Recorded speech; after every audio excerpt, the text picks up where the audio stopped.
So today we're going to look at control structures for repetition. This is the first part. We'll meet while and do while as ways of making control structures that will allow us to repeat a series of commands in C++. So as learning outcomes, we'll be able to use the while loop, and we'll look at different ways that we can structure that while loop: counter-controlled, Sentinel, flag controlled, and end-of-file control repetition structures. Later on in the companion presentation, we'll look at the for loops, but to go with while, we'll look at while's impulsive cousin do while, and we'll also learn to do break and control in loops, and we can also see how to nest them, which will be in the second presentation.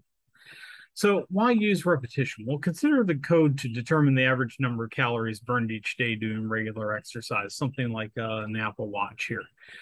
One method would be to declare a variable for each day: Sunday, Monday, Tuesday, Wednesday, Thursday, Friday, and Saturday.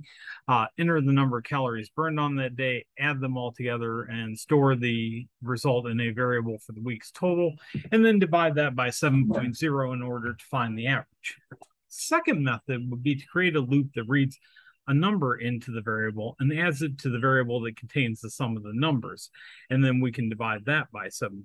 So there's only two variables that are needed in that case. And so we're saving space on the variables and also making cleaner code. Later on, we'll see other ways of doing that as well, where we may retain the original numbers. So while loop will allow us to do this type of repetition, and it's one of three repetition structures or looping structures in C++. So the format is while, and then followed by an expression that is either true or false, and then statements that get executed if that expression happens to be true. The expression controls entry to the loop, and the statements are executed as long as the expression remains true. So, while there are still numbers to add, keep adding those numbers. And when there are no numbers left to add, then we continue on with the rest of the program. The expression is sometimes called the guard in formal programming literature. So here's an example. We have I as a control variable. We start I out equal to 0. And while I is less than 20, we output I and then add 5 to I. So what do you think the output of this will be? Well, the output will start with 0, then 5, then 10, 15, and then finally 20, because it's less than or equal to 20. So there are different types of while. One is a counter-controlled while loop. We set the counter equal to 0, and while the counter is less than n, we do some things, and at the end, we always update that counter loop, that counter value, so that counter will eventually become more than n. Otherwise, the program will just continue to run and run, and you get an infinite loop. This is a counter-controlled loop. So, we could do this a certain number of times, say, 100. Another one is a Sentinel-controlled loop. This, would be like, press yes to continue, so while answer is not equal to yes, test the loop control variable and perform those actions.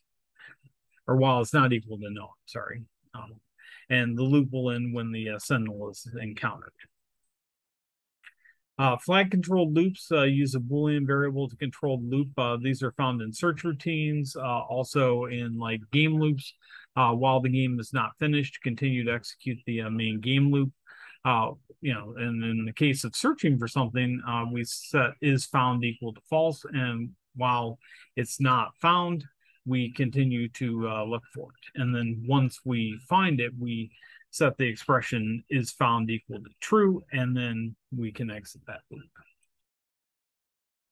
Last but not least is end-of-file controlled while loop, and that's good for when it's difficult to select a Sentinel value, or when you just are reading in from a file. And so the logical value in this case, when we have cn, can be determined if there is no more input. We can also use EOF function for files, and we'll see how to do that with the files. The other version of while is do while. I like to describe do while as while's impulsive redneck cousin. It always executes the loop at least one time.